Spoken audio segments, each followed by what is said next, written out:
Imagine for a second what would happen if you took 6 of the world's most advanced AI models and had them independently review the exact same controversial court case. Well, today in this explainer, we're going to walk through a truly unprecedented digital audit. We're looking at a comprehensive report where Grok, Gemini, ChatGPT, Copilot, DeepSeek, and Qwen all analyzed the legal documents surrounding the case of Dr. Chen Jinjin Yuan.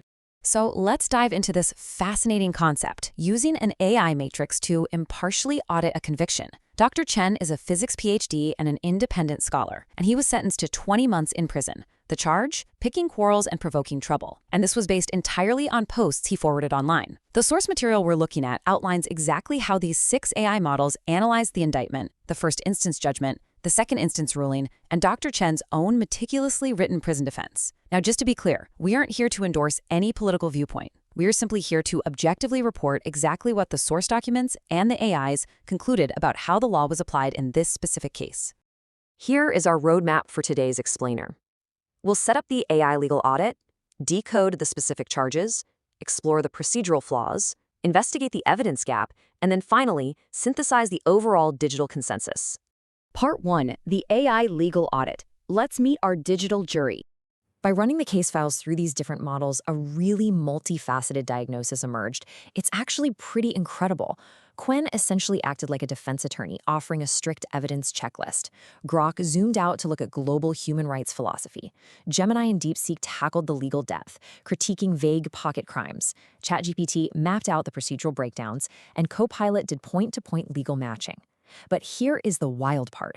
Despite these completely varied lenses, all 6 models reach the exact same, undeniable conclusion. Moving on to Part 2, decoding the charges. The law versus Dr. Chen. So Dr. Chen was charged with picking quarrels and provoking trouble. It's a statute in Chinese criminal law. The AIs, particularly Gemini and DeepSeek, zeroed in on how highly controversial this charge is when applied to cyberspace. They noted that legal scholars widely criticize it as a pocket crime, basically a catch-all offense. Because its parameters are so incredibly vague, it frequently gets used to penalize a huge array of behaviors that just don't neatly fit into other, more clearly defined criminal statutes. It makes it a prime tool for selective enforcement. Now, for this law to actually apply online, 2 explicit conditions have to be met. First, there has to be the deliberate spread of verifiable, fabricated facts. Second, this action must directly cause severe real-world public disorder. We're talking riots or physical emergencies. The source material emphasizes that absolutely both of these conditions must be met for a conviction to be legally sound. And this brilliantly illustrates the court's flawed logic, which all the AIs flagged as a severe violation of basic legal principles. The court argued that because Dr. Chen has a PhD, he has a high level of education, and therefore he, quote, should have known the information he forwarded was false. The AI audit sharply criticized this. They called it subjective imputation. The actual legal standard requires concrete, direct evidence of criminal intent to spread falsehoods. You can't just magically equate someone's academic background with malicious intent. In fact, as Gemini pointed out, a scholar's natural instinct is to question, collect data, and research, which actually completely contradicts the court's blind assumption of malicious criminal intent. There's a number that is absolutely critical to understanding the scale of this case: 100. This represents both Dr. Chen's total follower count and his total number of forwarded posts over a multi-year period. DeepSeek and the other models noted that with such an incredibly low level of network influence, triggering severe public disorder is practically, literally impossible. From a complex systems perspective, his account was basically just background noise. The AIs pointed out the sheer lack of any data, metrics, or physical evidence showing actual social disruption. And when the models looked at what he actually forwarded, they found a massive disconnect. He was sharing art, comics, memorial images, posts from official foreign embassies. The models unanimously agreed on this point. You simply cannot fact-check a political cartoon or an emotional response. That core requirement of a verifiable falsehood, it was completely missing. Part 3, procedural flaws uncovered. Let's look at this compromise trial. ChatGPT and Qwen mapped out a timeline of procedural breakdowns, and it's pretty staggering. It kicked off in September 2022 with a warrantless raid, device seizure, and reported coercion.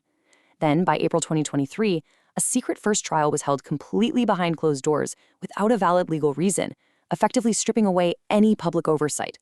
Finally, in May 2023, his appeal was dismissed without a single hearing taking place. When they dismissed the appeal, the appellate court explicitly stated the appellant did not submit new evidence to prove their appeal. They used this exact reasoning to close the case and uphold the 20-month sentence. Our digital auditors found this legally astonishing because it fundamentally flips how the criminal justice system is supposed to operate under any modern legal framework.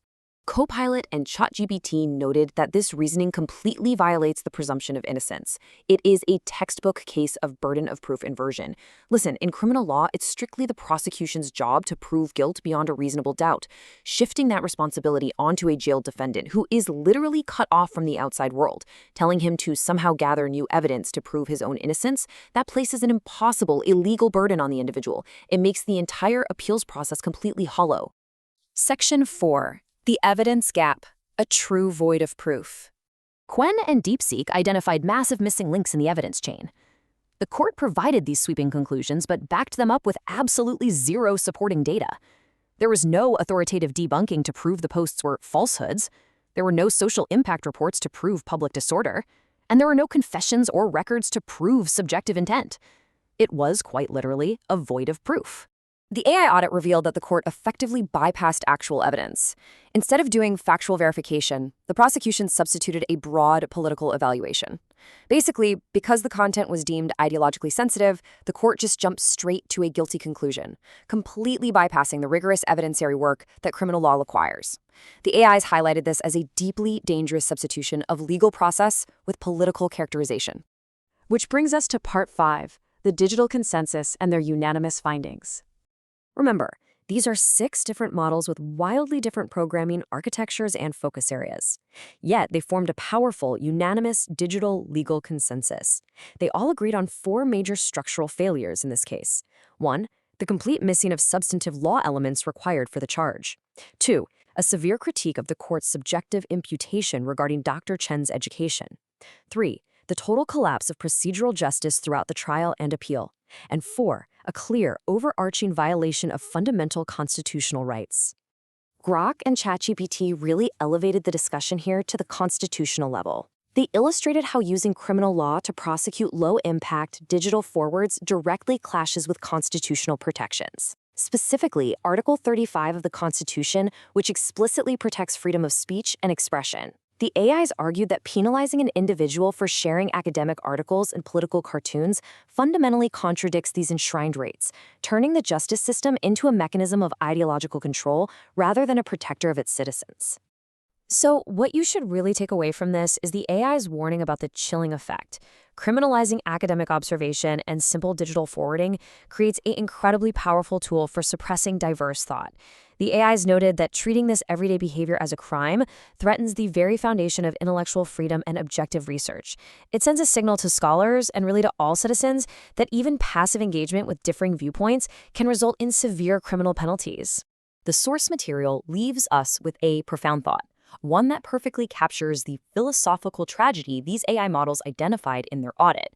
It says, law must be believed in, otherwise it is useless. But if law becomes a tool to suppress belief, believing in the law becomes a tragedy itself.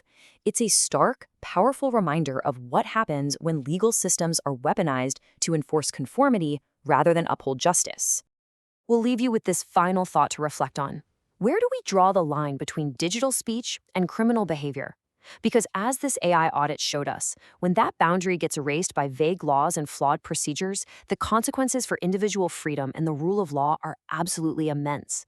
Thanks for joining us for this explainer, and we encourage you to keep questioning the world around you.